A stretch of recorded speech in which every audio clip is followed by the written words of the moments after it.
Ryan Reynolds here from Mint Mobile. I don't know if you knew this, but anyone can get the same premium wireless for $15 a month plan that I've been enjoying. It's not just for celebrities. So do like I did and have one of your assistants switch you to Mint Mobile today.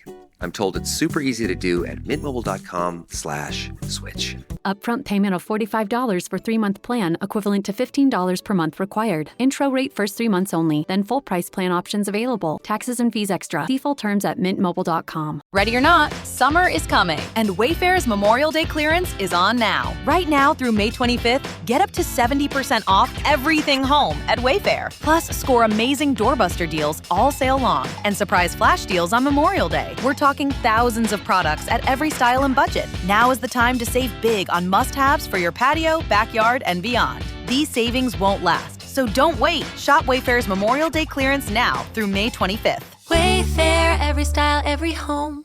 How would you like a 15% discount to my daily email, the stack of stuff, the show notes, discounts to the conference, all of that? All you need to do is text the word show to 33777. You'll get the annual subscription with a 15% discount to my daily email. You'll get the stack of stuff, the links to the show notes, discounts to the conference, and so much more. All you have to do is text the word show, SHOW, to 33777. Text show to 33777.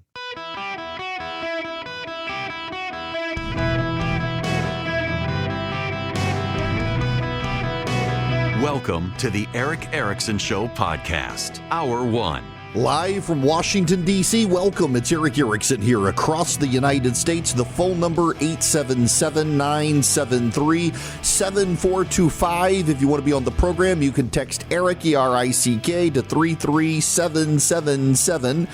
To get all the show notes, the live stream, the podcast, everything you need. If you are in Georgia, today is the day to go vote. You can text ENGAGE to 33777 and get my recommended list of candidates. I'm not going to help you on the gubernatorial race. I'll help you with everything else. Text Eric, or text ENGAGE to 33777 in Georgia. It is primary day, but it's not just primary day. Yesterday was the start of early voting in Texas. The president says he will make a Senate endorsement in Texas in the next little while. It's a very close race between John Cornyn and Ken Paxton right now. The big race to keep your eye on in Texas, though, is the attorney general race. A left-wing group has come out to oppose Chip Roy. It's a California green energy group, has funneled last-minute millions of dollars to stop my friend Chip Roy. Why would a left-wing environmental group be opposed to Chip Roy? Because he's in favor of natural gas and expanding fossil fuel production in Texas, as well as building new nuclear energy products in Texas. And as Attorney General, he can investigate the Green New Deal kickbacks, which they are opposed to. So if you're in Texas, early voting started, and I would recommend that you vote for John Cornyn and absolutely vote for Chip Roy. He's got the most conservative record in the United States House of Representatives. He is opposed by left-wing groups in Texas. He's a stunning conservative. His opponent doesn't even actually practice law, hasn't practiced law. He's got a law degree, but he hasn't practiced law, unlike Chip, which is interesting. The guy is self-funding and now has outside environmentalists helping him. So go vote for Chip Roy in Texas, please. And John Cornyn needs help. Now, listen. Let me explain this one to you. A lot of my conservative friends in Texas are mad at me for backing Cornyn. I'm not a huge fan of Cornyn's. He's got problems. I recognize this. But we have got to keep the U.S. Senate. And if you in Texas support Ken Paxton, you might cost us the U.S. Senate. Why? Because you're going to spend so much money saving Paxton from James Tallarico, which I think you can do. But every dollar you have to spend to save Texas from James Tallarico is going to be a dollar not spent beating John Ossoff in Georgia, not spent defending North Carolina, not spent in Michigan.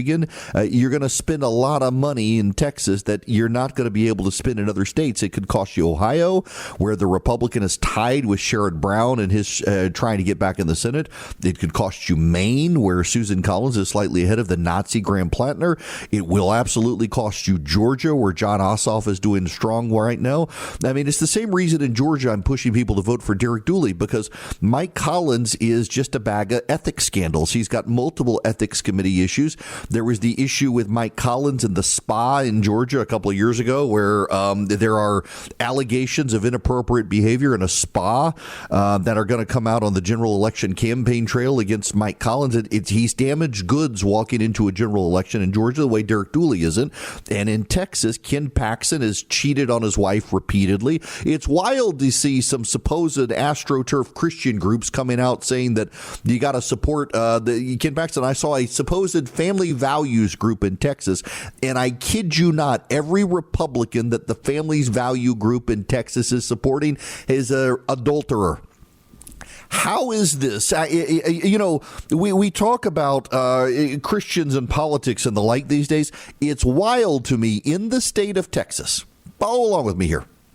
In the state of Texas, there are multiple primary runoffs happening next week. Early voting started yesterday. A Christian family values group has come out to support several of the candidates in the runoff, and to my knowledge, everyone they've supported has had an affair, cheated on their wife. And this is a supposed Christian families values group. It's wild to me to see people in the name of Jesus siding with the people who have been unrepentant in their adultery. Ken Paxton, chief among them. He's not repentant.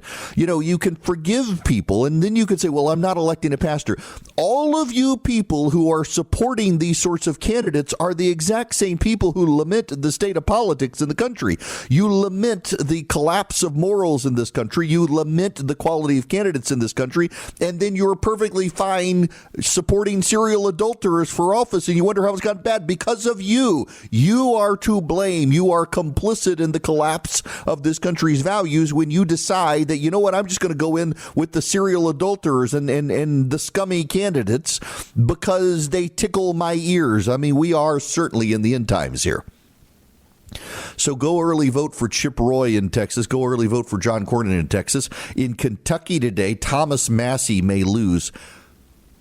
I have been a longtime defender of Thomas Massie. When the Trump administration was attacking Massie for not supporting various pieces of financial legislation, he was willing to support a budget deal in the past and then not.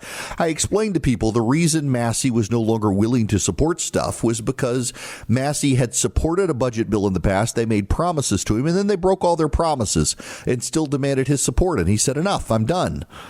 And I supported that. But over time, Thomas Massie has become the peddler of anti-Semitic conspiracy theories. He bungled the Jeffrey Epstein stuff, claimed to have a list of people who were the abusers, and he didn't. He just became a puppet of the left. He has become more and more contrarian. He's no longer a principled conservative. Thomas Massie just wants to oppose his own party on everything, and he's become a useful idiot for the left.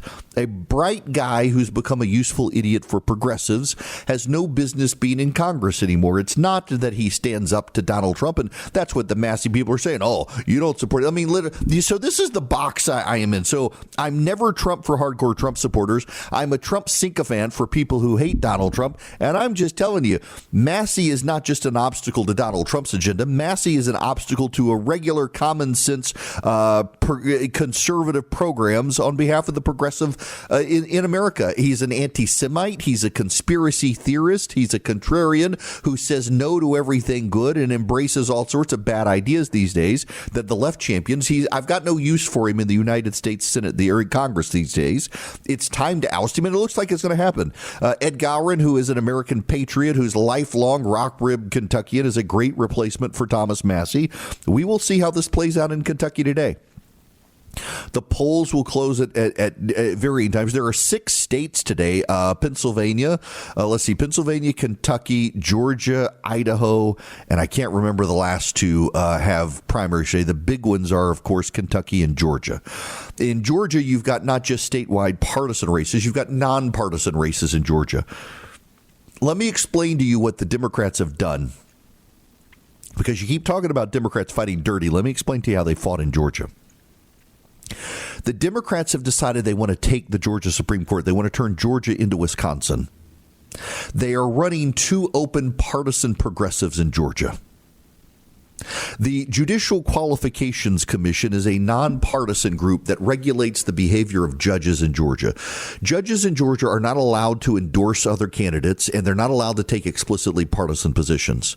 The two Democrats who are running have taken explicitly partisan positions and have endorsed other judges. So the Judicial Qualifications Commission sent them notifications saying they were being investigated, and they went to Stacey Abrams' sister, who is a judge in the Middle District of Georgia. They should have filed their case in Fulton County, Georgia, which is Atlanta, the Northern Federal District. Instead, they went to the Middle Federal District, to the Chief Judge's territory, where she's the only judge, guaranteeing that she would be the judge who got the case. So states are divided into federal court districts. Georgia has three: a northern, a middle, and a southern. In the Middle District of Georgia, there are four courthouses. There's Athens, there's Macon, Georgia, Columbus, Georgia, and Albany, Georgia. They filed the case in Albany, Georgia, where the only judge in the courthouse is Stacey Abrams' sister, who promptly not only took the case, but then put in a gag order allowing no one to talk about the case. Yesterday, the 11th Circuit Court of Appeals said, actually, you can talk about the case. And it turns out these two partisan Democrats are under investigation for running openly partisan campaigns. So the Democratic spin is that the other two judges are clearly Republicans. And actually, there are a lot of lawyers in Georgia who are Democrats who are actually supporting the incumbent judges, not because they're Republicans, but because they're nonpartisan. So you have two Democrats who are staking out cases in Georgia to be openly partisan judges, and two judges whose politics you don't know, one of whom used to be a Democrat, by the way, but you don't know their partisan positions. And so the Democrats say, well, they must be Republicans because they're not Democrats. No, they happen to be nonpartisan. I mean, Democratic lawyers in the state of Georgia are saying vote for the incumbents because we don't know their party politics. We just know they're good judges. And the Democrats, you got Kamala Harris and Barack Obama campaigning in Georgia to flip the Supreme Court in Georgia. So if you're in Georgia, vote for the incumbent judges. They're nonpartisan. It's not that they're Republicans. It's actually that they are nonpartisan. And the Democrats have decided they want partisan outcomes. And so they're trying to weaponize a judiciary in the state of Georgia that has been explicitly nonpartisan, even going back to when the Democrats controlled the state of Georgia. The state Supreme Court was nonpartisan. And notice they can't play by the rules. And so they got Stacey Abrams' sister to allow them to break the rules until the 11th Circuit Court of Appeals said they could not do that. This is how dirty the Democrats are playing in Georgia. By the way, it may work. The Democrats may be able to flip these two seats and a Court of Appeals seat in Georgia. And you know who the chief instigator of this is? Fani Willis. You guys out in California remember Fani Willis? Fani Willis led the RICO investigation of Donald Trump. She lost. Her case was appealed to the Court of Appeals and rejected, appealed to the Supreme Court and rejected. And so Fani Willis, the Democratic prosecutor in Fulton County, Georgia, recruited these Democrats to run openly progressive partisan races as payback for the nonpartisan judges canceling her case. That's the big national story here. And the Republicans in Georgia, the Republican Party in Georgia, have done a terrible, terrible job. I actually ran into a guy here in D.C. last night in my hotel who had been active in the Republican Party in Georgia. And he says he's just stopped working with them. He doesn't do anything anymore. He no longer volunteers. He didn't do anything. He says I will say he said it was a poop show. He didn't say poop show. But he said all they do is they argue over the 2020 election, that they are incapable of moving forward. And anyone who doesn't agree with their religious views on 2020, they exclude, so that they become an exclusionary party. The Republican Party in Georgia is going to cost the Republicans the state of Georgia because they would rather argue over whether the earth is flat and whether the 2020 election was stolen than move on. And it's the Democrats increasingly who are embracing this mythology nationwide. I mean, the Democrats, you got AOC going to Montgomery, Alabama, claiming that black people will no longer be able to vote unless the Democrats in North Carolina, in New York, come down to the South and re-educate the South. They want re-education camps in the South. The fact of the matter is there is high turnout in primaries across the country today, including among black voters, because the black vote has not been suppressed. This is permanent victim status that the Democrats want of black voters around the country, and it's not working anymore for them. There's a growing number of black voters who are moving to the right as the Democratic Party has become more white, wealthy, and woke, and the black voters and the Hispanic voters in the nation are tired of it, and you can't really blame them. We'll get to the AOC comments in a little while. But it's primary day. Tomorrow, obviously, we'll spend time on the results, what happened. The president's endorsement should be coming here in the Senate race in Texas soon. If the president endorses Ken Paxton, it probably does take out John Cornyn. And I will tell you that probably will cost the Republicans the United States Senate, not because Ken Paxton can't win. It's that Ken Paxton can win, but the amount of money you got to spend on him, you're going to wipe out Republican advantages in other states. The Republicans are probably going to lose North Carolina to Roy Cooper. Michael Whatley, the former RNC chair, is running a terrible race there. He's not very popular. In Georgia, if the Republicans nominate Mike Collins, you're guaranteed to have John Ossoff get reelected. In Michigan, you got a great Republican candidate there, and it depends on what the Michigan Democrats do, but the Republicans are going to. Hello and welcome. It is Eric Erickson here across the United States. The phone number is 877-973-7425. Should you wish to be on the program, would be absolutely happy to have you. So the President of the United States did a rollout today on his ballroom and what the ballroom is going to look like, including a drone roof. Great classical buildings. They're taken out of different parts of the world from very glamorous times. This is Rome. They like the flat roof. Greece likes they call it the triangles. He's actually standing in the construction site, which is by my hotel, by the way. I'm right by the White House here in Washington, D.C., on the other side of the Treasury building. And so the president is standing out there talking about it. The roof is going to be made so you can launch drones from it. Here's the problem. I say this lovingly and respectfully. The president is highlighting his ballroom, which is a terrible issue to highlight, that he is building at the White House when gas prices are extremely high right now. Inflation is around 4%.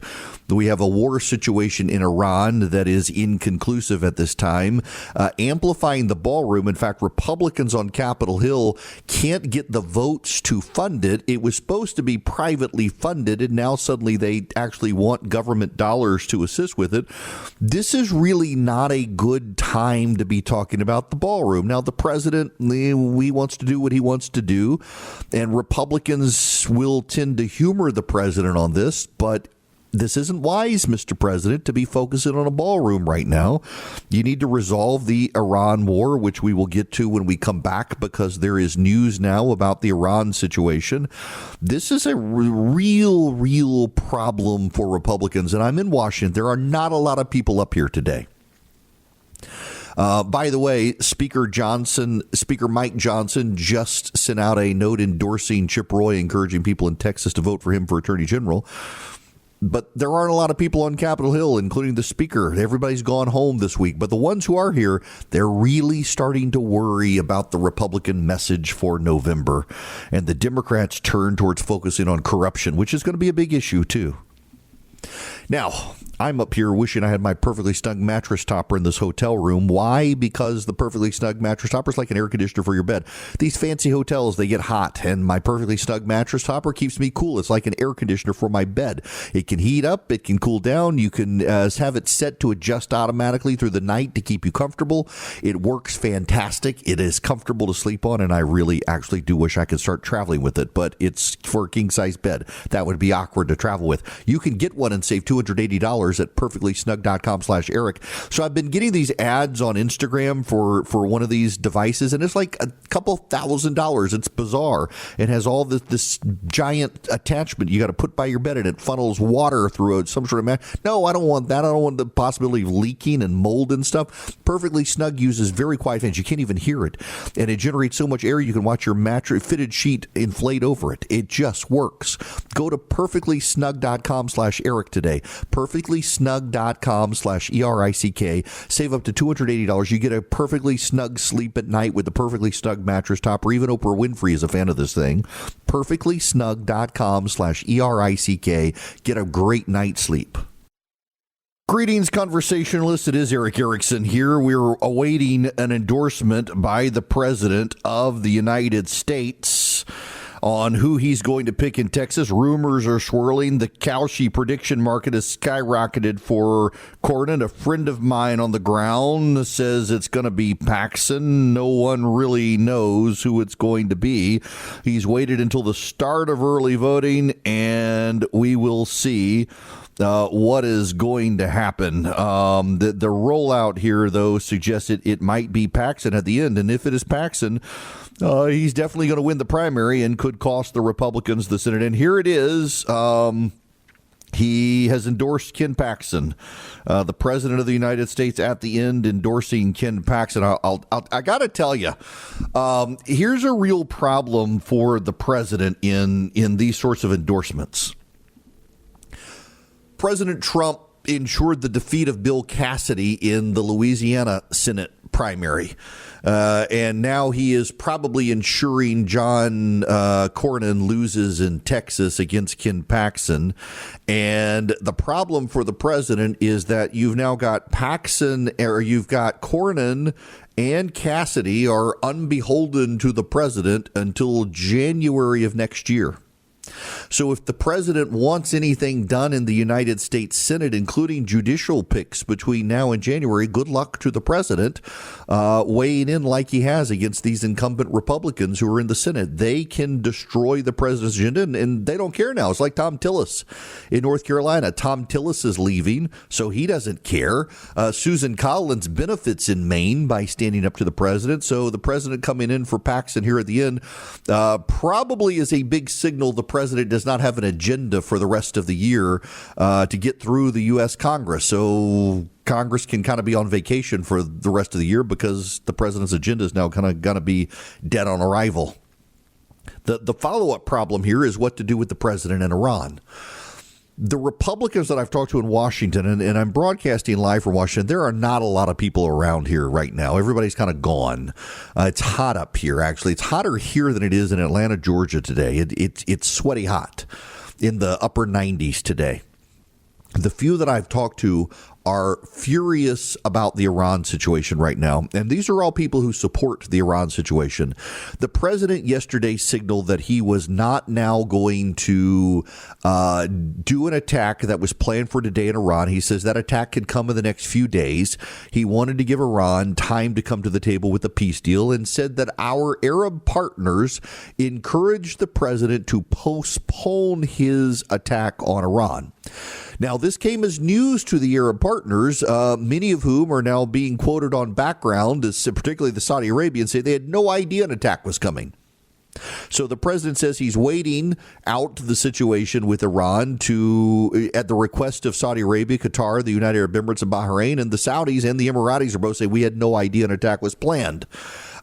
Which suggests maybe they didn't ask him to pause operations so they could come up with a peace plan. But the president is yet again, I think this is the fifth or sixth time the president has said he's pausing operations so the Iranians can come back to the table. And gas prices, my friends, are high.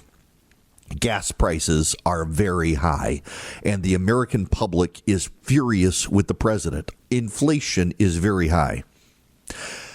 I don't know if you're paying attention to this, but the bond market is having a moment, and it is a bad moment for the American economy. 30-year Treasury yields are the highest they've been since before the 2007-2008 financial crisis. This is from CNBC right now. Yields on U.S. Treasuries advanced Tuesday as investors continue to dump bonds on fears inflation is reigniting. The 30-year Treasury yield hit the highest level in nearly 19 years.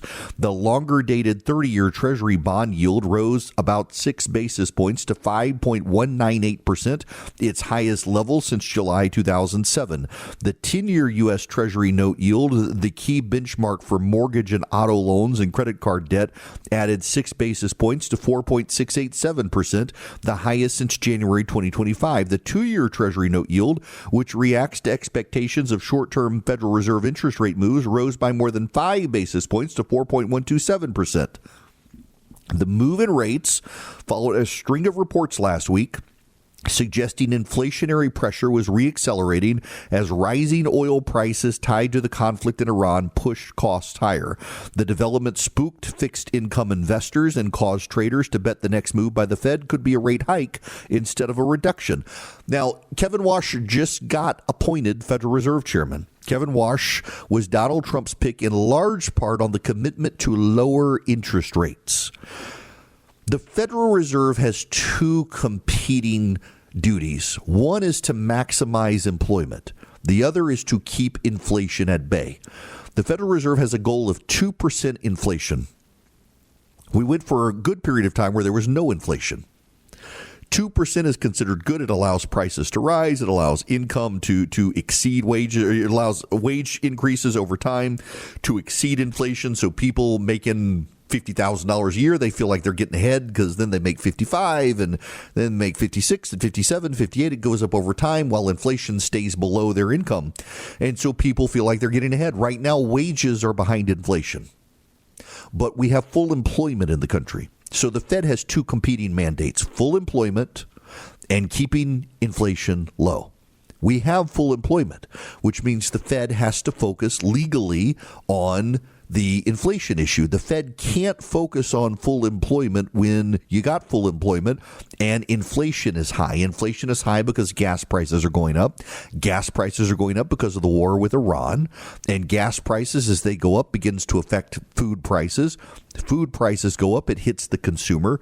Inflation is right now at 4%. Wage growth is at 3.6%, which means every single month, even though you may be getting a pay raise, prices are going up more than your wages, so you're falling behind. And the key fix for the Federal Reserve on inflation is interest rates. When you raise interest rates, you tend to stamp out inflation. Why? Because inflation works by there being too much money in circulation, particularly from the government. You raise borrowing costs, it pulls money out of the market, and that brings down inflation.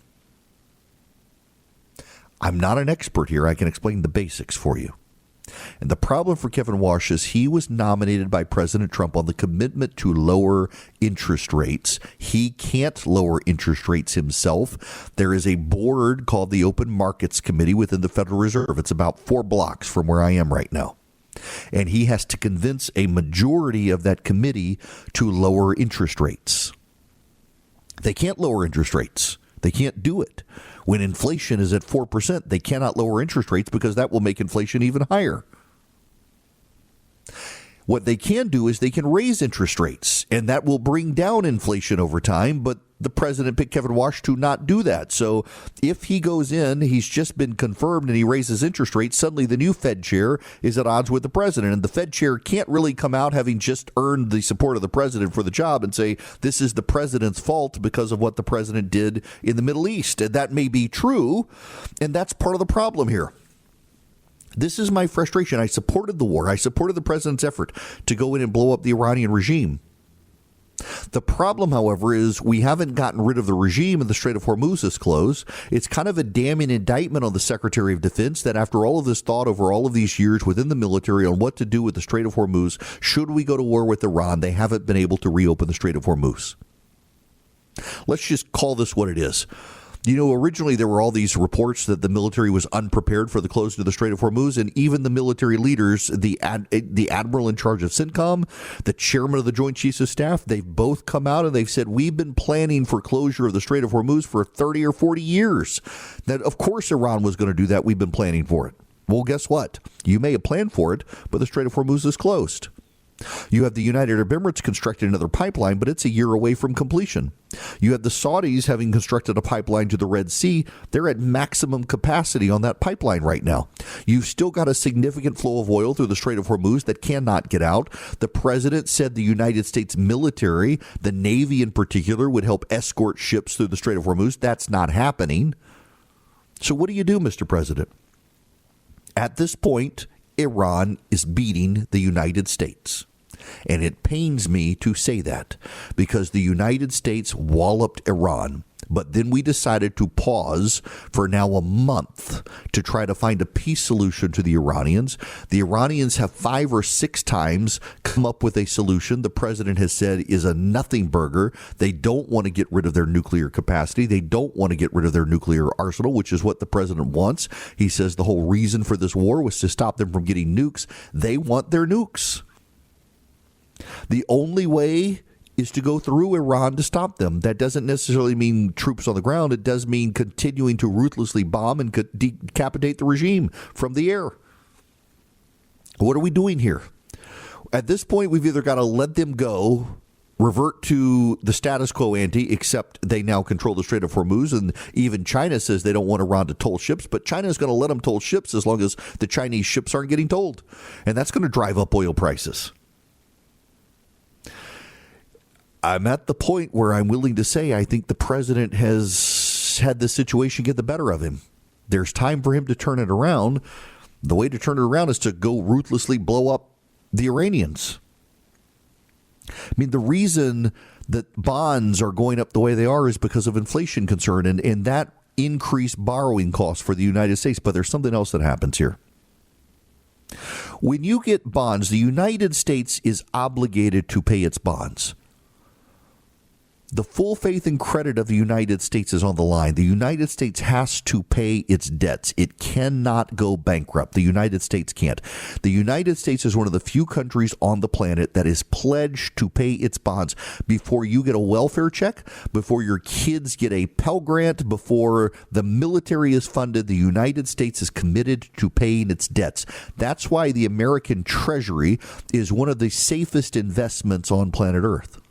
And because of that, as the yield goes above 5%, investors know they're going to get a guaranteed 5% rate of return. They're going to start pulling money out of the equity market, out of the stock market. They haven't yet. The stock market has taken this all in stride. But at some point very soon, that dynamic is going to shift. And when that dynamic shifts, we're going to have hell to pay in the financial markets because the bonds go up. Investors get more money. The cost of borrowing for the United States gets higher.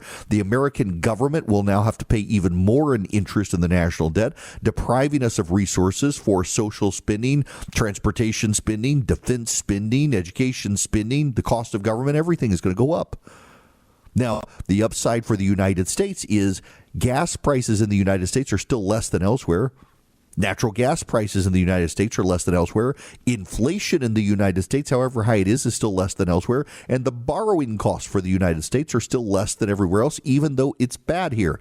We're headed towards a fiscal crisis.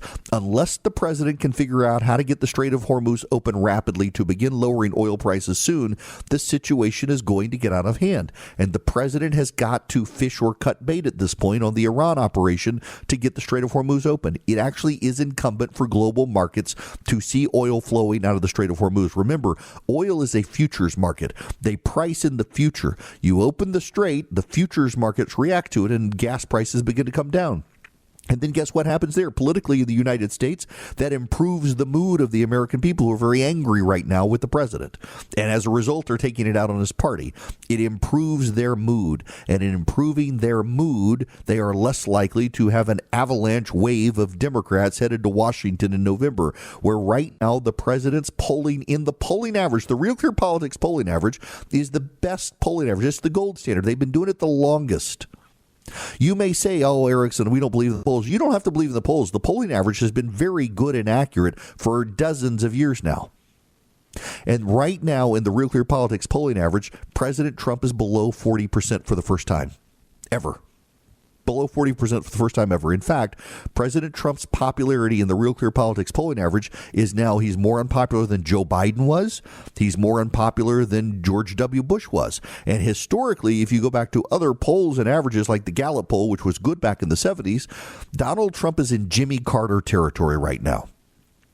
And when you get to Jimmy Carter territory, your party has a bloodbath in the polling in Congress. Now, I still think with redistricting, The Republicans, they're going to lose the House, but it's not going to be a bloodbath. But I'm starting to worry about the Senate.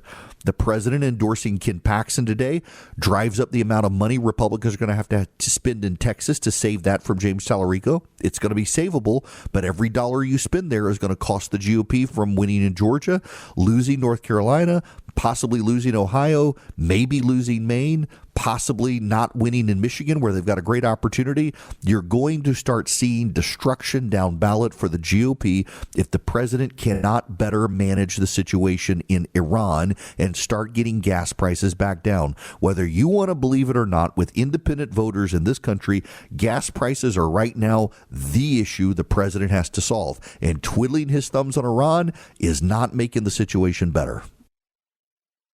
This hour of the program is brought to you by Van Allen Golf. Text golf to 33777. I'll send you a link to Van Allen Golf. You should check out their putters. I did an event with them on Friday night at In-Town Golf in Atlanta, Georgia. And, man, people really, really liked the putters. The weight, the balance, the feel, they're fantastic. So you should check them out. Y'all, Democrats are backing the guy, Graham Plattner, in Maine. He is the Nazi. That's right. Democrats are running a man in Maine who is a Nazi, but he says he's actually a communist now, even though he has the Nazi SS Totenkopf tattoo on him. That's the group that managed the guard towers for the Holocaust for the Nazis, and the Democrats are supporting him. What's so interesting is how many never Trump Republicans who have now become identified as being anti-Trump are also supporting the guy. I did the Ruthless podcast in D.C. yesterday, and they were asking me about it. We were pre-recording for today. And they were asking me about why is it that guys like Bill Kristol and the Bulwark crew and the others that they're so into a guy after calling Republicans Nazis. They're now willing to back this guy. I said, these are the sorts of people who keep the ringer on their phone. They never put it on mute because they want the bing and the ping of the notification that someone's talking about them, because they're only relevant if people talk about them. If a tree falls in the forest and no one's around, does it make a noise? If Bill Kristol says something and no one's there to pay attention to it, is he really relevant? He has a deep fear that he's not. And the Bulwark crew and the other Republicans who are so defined by Donald Trump and their hatred of Donald Trump, this is what's happening to them. They have to be talked about. They need the buzz. If you stopped talking about Adam Kinzinger today, where would he go to find meaningful identity in life? I used to be that way years ago. Got on social media and oh my gosh, nobody's talking about me. Nobody's retweeting me. I got to say something provocative, and realized that was just turning me into a brain biblical donkey, and I didn't want to be that guy. These guys have become that, and they are defined by their hatred of Donald Trump in large part so that people will talk about them still, which is why they can bend over backwards to justify supporting a Nazi in Maine, because, well, people will talk about it. Now, I got to tell you about Incogni, I-N-C-O-G-N-I, Incogni.com/Eric. You go sign up for Incogni today, Incogni.com/Eric. You save 60% on Incogni. What is Incogni? Well, Incogni keeps you private online. They get the data brokers who sell your data online to insurance companies, credit card solicitors, and even thieves. They get them to delete your data. They work as your representative, sending out takedown notices, and they follow up. In fact, in my case, Incogni got me taken off 350 some odd websites, and now it's down to 327, and it's going back up. Why? Because what some data brokers do is they receive the takedown notice and they delete you, and then 30 days later, they put your information back up. And so Incogni follows up nonstop, demanding they take down your information, and it reduces your credit card solicitations. It reduces the scam telemarketing calls. It reduces your spam emails because it deletes all that data online. Incogni.com/Eric, I-N-C-O-G-N-I, Incogni.com/Eric. Save up to 60% with Incogni. Marketing is hard. But I'll tell you a little secret. It doesn't have to be. Let me point something out. You're listening to a podcast right now, and it's great. You love the host. You seek it out and download it. You listen to it while driving, working out, cooking, even going to the bathroom. Podcasts are a pretty close companion. And this is a podcast ad. Did I get your attention? You can reach great listeners like yourself with podcast advertising from Libsyn Ads. Choose from hundreds of top podcasts offering host endorsements, or run a pre-produced ad like this one across thousands of shows to reach your target audience in their favorite podcasts with Libsyn Ads. Go to libsynads.com, that's LIBSYN, ads.com today.